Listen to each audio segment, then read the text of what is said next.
Hey everyone, this is the Tell the Truth Sports Radio Show. I'm your host, Ron Fitch, and today I'm going to tell the truth on why Pittsburgh defeated the Baltimore Ravens in the biggest game of the week. I'm going to tell the truth about the college football landscape and all that good stuff. I'm going to do a separate boxing show to break down the Tank Davis win and the comings and goings in boxing. There's some things that bother me, and I'm going to break that down. But this is all about the NFL right now. Pittsburgh-Baltimore game was very interesting. I came away looking at both teams and looking at what they do well, what their flaws are. After the pick six, Spillane is a godsend from Pittsburgh. Amazing. That pick six, he scores, reads the play well.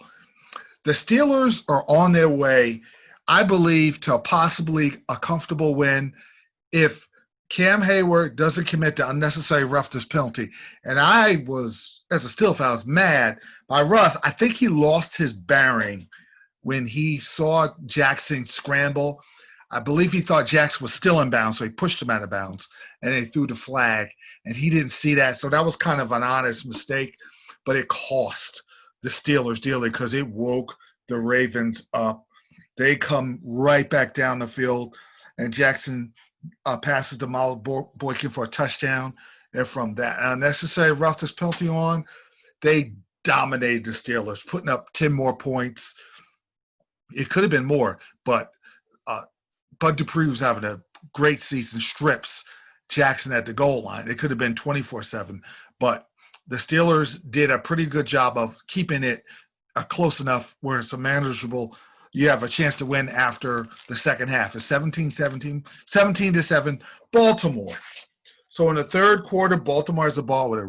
This is the absolute biggest play of the entire game. Baltimore has a chance to put more points on the board, to really put a lot of pressure on Pittsburgh, whose offense didn't have any drives. They didn't do a thing in the first half. So that could have put a lot of psychological pressure on the road to Pittsburgh. But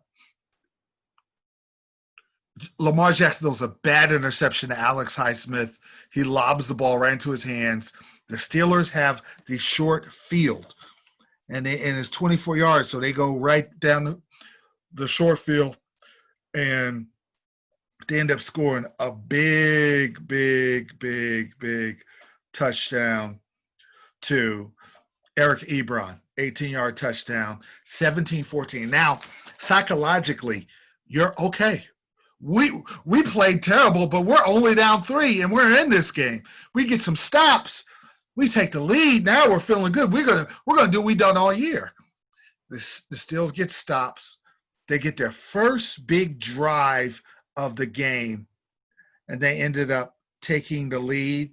The Steelers had a nice drive of 80 yards right down the field, and they took care of business as Connor. 10 plays, 75 yards. Connor ends up scoring. They're up. Now they got the momentum. But to Baltimore's credit, in the fourth quarter, they put together their own money drive as they took care of business. It was a 2nd and 22, and this is a problem that the Steelers have to correct. Regardless of whether they're undefeated, this is an issue of 2nd and 3rd and long giving up yards. It was a 24-yard pass down the middle of Willie Steed. That's the one strength of Lamar Jackson, is getting the ball down the middle, and he was able to convert that. And they ended up scoring. He throws the ball to Marquise Brown for a 3-yard touchdown. 24-21 Ravens. But I'm going to tell you something. This was Ben at his best, kind of playing a little bit of street ball, distributing the football to all the receivers. Everybody had a chance. Juju had a good game, but Johnson had a reception. Claypool was doing what he had to do. He drew a penalty, a pass interference penalty, and Ben ended up throwing a touchdown to Claypool, 11-yard touchdown, who's emerging as a star. Juju is a star. Claypool's emerging as a star. When you got a two-headed monster, you're a dangerous football team, plus a really Pro Bowl super tight end in Eric Ebron. But this is, as a Steel fan, this one drive annoyed me. The Ravens pretty much basically ran the option all the way down the field, 60 yards down the field to the Pittsburgh 8-yard line. And on 4th and 3, Isaiah Buggs makes the play of the game, keeping Jackson from getting the first down. Jackson gets the ball back, has a chance to win the game. I thought he made a poor decision trying to throw the ball to triple coverage. He could have scrambled because it's the last play of the game anyway. Give yourself some time, then see if somebody breaks open. But he did. He just flung the ball down the field into triple coverage and got knocked down, and the Steelers won. All right, I'm going to break down the flaws. Every team has a flaw. Every team. Tampa, Kansas City, they have their flaws, whether it's defensively or offensive line. So going forward, these are the two flaws I see out of Pittsburgh and out of Baltimore. Out of Baltimore, it's Jackson. You look at the Pittsburgh game and the 3 Kansas City games, he had 9 touchdowns and 8 interceptions, and he's got 53% passing rating. He's completing 53% of his passes. And if you take away the quick passes and the deep passes like he threw down to Snead, he was finding rhythm with Snead down the middle. If you take that away and make him throw sideline passes like he did, like the interception to Highsmith, he's in trouble. And he has to develop that because teams are scheming his run. We're going to take away the Steelers took away his run. But what happened is when they ran the option, they gashed Pittsburgh for 265 yards.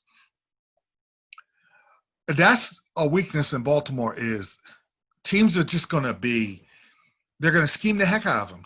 Tennessee did it. The Chargers did it in the playoff losses. Teams are going to be like, I dare you we're going to take the run away completely. We're going to sell out on the run. And we're going to make sure on 3rd and long, you're getting no middle. We're going to give you every sideline route. If you're running sideline routes, deep routes, in cuts, you can have the back shoulder throws. If you may complete them, we're going to shake your hand and congratulate you because you're going to win the game. But he's not accurate. That's something he has to work on.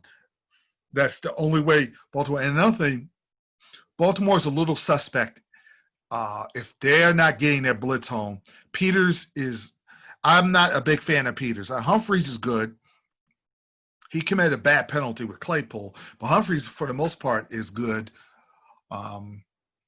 But the rest of their secondary, you could move. This is not the vintage Baltimore. The reason why they're good on defense, they are good at turning you over. They didn't do that with Pittsburgh just for the one strip on Claypool.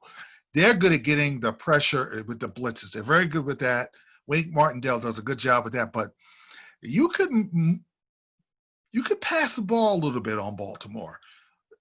I saw Wentz make a comeback on the Ravens. And if you have time, that's the one thing. But that's a small problem with Baltimore. The rest of the team is fine.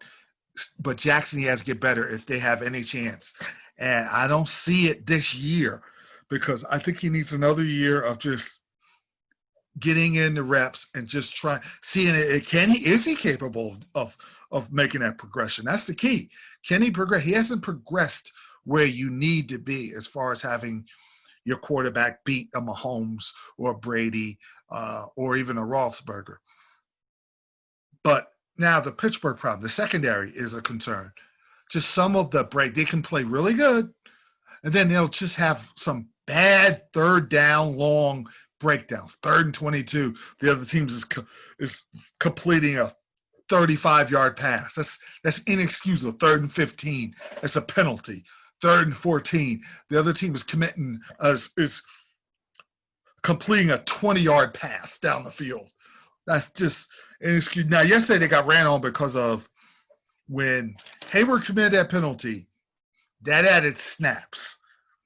That woke up the Ravens and gave them confidence. If they go 3 and out there, Pittsburgh gets a score.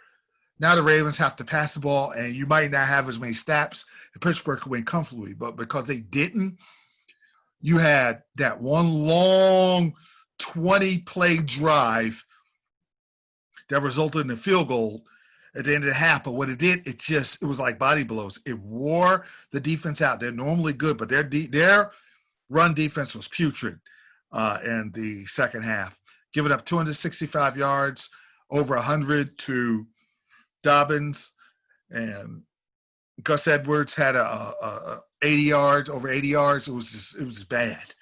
It was really bad, but they were gassed, and they just had enough in them to make key stops. And I tell you what, better come to play against the Cowboys. I understand their record, but Dalton will be back. They do have a good offense, and Lawrence has woke up. Their defense, they're going to be very, very high. This is not going to be your normal lousy Dallas performance. I think Tom has to talk to their guys and say, listen, we're going to get the best Cowboy effort they're going to have all year, and we got to be ready to play or we're going to get beat. But if we play our potential, we'll win. We don't play our potential, it's going to be the first loss of the year. But if we play our potential, as he would say, they'll win if they go in there and take it real serious and don't listen to any of the prognosticators talking about it's going to be a blowout. And go out there and take care of business. It doesn't matter if it's close or a blowout, but take care of business. Stop giving up 3rd and 22 completions. If you do that, they'll be fine. All right, we're back here at the Tell the Truth Sports Radio show here, and I want to go over the rest of the NFL. This was Upset Sunday. Miami, they destroyed the Rams, and it was 1 touchdown pass by Tua and 3 other TDs set up by turnovers, 4 turnovers by the Rams. The Rams were a mess. And Goff, when he's off schedule, he is a mess. The Rams need a Ezekiel Elliott type running back to run their type of offense. It is a power run, play action, Goff, time it, get it to Cooks and Cooper Kupp off of the run play action. And once that kind of goes to pot, they're discombobulated. He's like a computer that has to be on schedule. Everything has to go right. Once there's a virus, he's just a mess. And the Dolphins' defense is good. They're bringing Tua along slowly, but they'll probably give him a little more each week. Brian Flores is a outstanding coach, and the Dolphins are coming. I'm going to tell you right now. The other upset was Minnesota destroyed Green Bay. I mean, I won't say destroyed them because it's 28-22, but they beat them up. They beat them up physically. Dalvin Cook had a great game, 28-22. And Dalvin Cook had 163 yards and 3 TDs, and he just bludgeoned the Packers. The Packers are soft. I've been saying this for years. They just have been soft. After 2012, they're not the same team, and every year something goes wrong, and they're always getting pushed around, whether it's the Niners with Kaepernick or the Niners last year with Garofalo. They get ran on hard. They get thrown on. They get pushed around. The offensive line gets beat up. Rodgers is running for his life in big games. I do not trust Green Bay whatsoever. And they're a good team, but I don't trust them. And Cincinnati destroyed Tennessee. That surprised me. And Tennessee did not come back. There was no comeback like they did last week. Joe Burrow torched them. I mean, Joe Burrow is not your average rookie.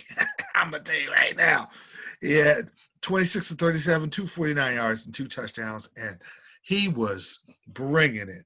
And Boyd is a great receiver with Green and Bernard and Pirine at running back. I think it's a nice offense.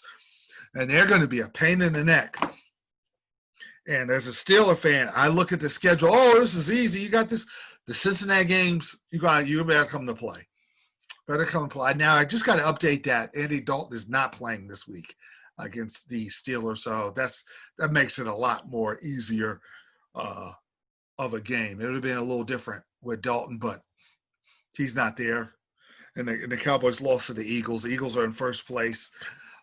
And Tampa, last night, because this is this show, I'm recording this on a Tuesday, and this is election day. Tampa Bay really should not beat the Giants. Daniel Jones imploded. With the exception of the last drive, he imploded.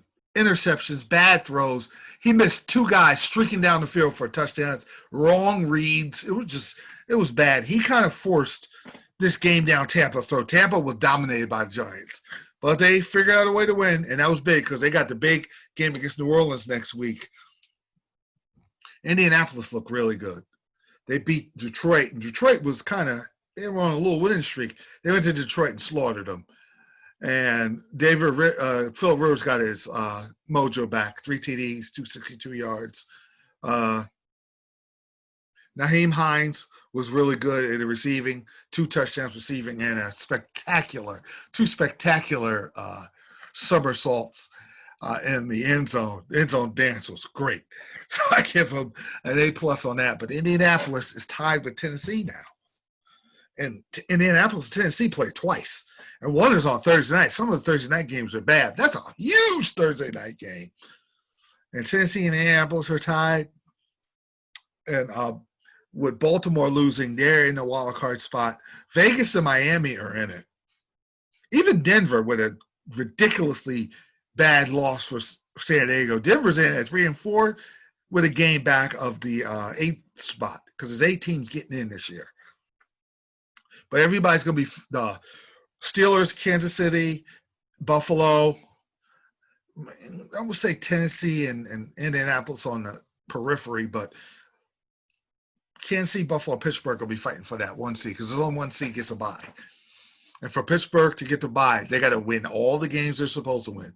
And maybe you're going to run into a game you might lose at Cincinnati or at Buffalo. But I would say 12-2 or 14-1. I mean, 14-2 or 15-1 is your path to get to games in Pittsburgh. I don't think any more losses, you're going to Kansas City for the AFC Championship if you get that far, if you're blessed enough to get that far. In the NFC, Seattle is in good shape. They got Dunlap from the Bengals, and then they're getting their safety back. They're getting their best safety back, and they got the Dunlap, a pass rusher from the Bengals. Wagner had his best game of the year last week. They're coming. Seattle's in a good place. And Tampa is not as good as I thought. I thought I was going to put Tampa as the number 1 team. I could see New Orleans going to Tampa and winning. New Orleans is going to get Michael Thomas back. They needed him. They're getting their receivers back, so now Breeze could go down the field a little more so Tampa can't jump the routes and play the short routes. That's going to open up the holes for Kamara to run. So New Orleans is in a good place right now. All right, the results are in. I'm giving you my election results. I'm giving out the grades, who made the cut and who didn't do as well. My A team is the Steelers and the Chiefs. Steelers with a flawed but big win over Baltimore. Yeah, it's good. Even if you make flaws, if you win a game against a really good team and your rival on the road, then that's a good win. Everybody's flawed, like I told you. The Chiefs are flawed. They could be up and down at times, but they haven't really played really any good teams lately. So they've been tearing up the Broncos, and the Broncos are okay, and the Jets, which are terrible.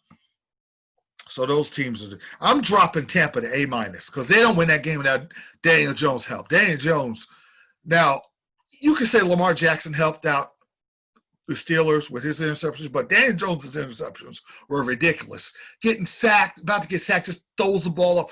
He threw the ball for grabs about 4 or 5 times. He just imploded, and he's talented. I really like the guy, so I'm rooting for the guy to do well with the Giants, but that was annoying watching that, just how poorly he played. He's got to do better. I got Seattle as an A- team, and I'm may move them up higher. They're on the verge of being an A+ team with Dunlap. New Orleans is an A team. I'm liking – that was a good win in Chicago and the Colt. I liked the way they won that. My B team is Buffalo and Arizona. Buffalo, Miami, or that game in Buffalo. I'm excited for that one. That could be for the division with New England down a little bit. Cam's going to come back. New England's going to win a couple of games. They're probably not going to make the wild card, but they're not going to have I think they could win about 7 games, 6 games. I think Cam's going to bounce back. Tennessee, and my B-minus team is Tennessee for getting trounced by Cincinnati. I didn't understand that. They did get Desmond King, so they're going to get help in the secondary. That's going to help. Miami, which is coming, they're trending up. They're getting more draft picks next year. They're the team that's going to be around for a long, long time. Las Vegas with a big win in Cleveland. I'm moving them back up, but it's only temporary. They got to keep winning. I got Green Bay demoted down to B-minus with that soft performance at home. They got to show me something. They may be lucky the Lions lost. Green Bay and Chicago are probably going to duke it out for the division. The Rams with that putrid performance in Miami, I didn't understand that. So there's room for improvement with that. Those are your grades. That is the NFL report. I'm looking forward to next week where there's some big games coming up. Tampa and New Orleans is probably the biggest one on the slate. All right, I'm going to end the show with a college report. This week was just your usual chalk held up. Alabama and Clemson and Georgia won, and Cincinnati's coming on strong. Notre Dame beat up on Georgia Tech. Now, Michigan shouldn't have lost to Michigan State. They were down 27-17, and the last drive was so slow. It was bad. Harbaugh looked bad. Yeah, that he's got some making up to do. And Ohio State blew out Penn State, just like I said. But this week is the week. The Pac-12 is back. I don't know what they're bringing to the table. They got to show me something, but there's so many other great matchups. BYU, who's really good, got a great quarterback, playing at Boise State, the Blue Field, 9:45. Cannot wait. I'm staying up late to watch that game. Cannot wait for that game to come on TV. And then you got Indiana, Michigan. Michigan's got to go to Indiana and win if they want to have any type of a season. They go out there and get beat. In Indiana, they're home, and they beat Penn State. So I'm pretty sure the odds makers are going to give Indiana a slight edge in that. They got Georgia and Florida, the greatest cocktail party in America in Jacksonville. Georgia needs this game to continue on their march toward an opportunity to play Alabama in the SEC championship game. They got to stay ahead in the SEC East. Florida has got the better quarterback in Trask. So I'm so interested in that game. I'm fired up for that game. And then you got the big one, Clemson and Notre Dame. Clemson without Trevor Lawrence at Notre Dame. Very interesting. I am going to break all this down. My next show will be this weekend, where it's going to be heavy college football. We'll do some pros, but because of all these matchups, it's going to be a heavy college football day.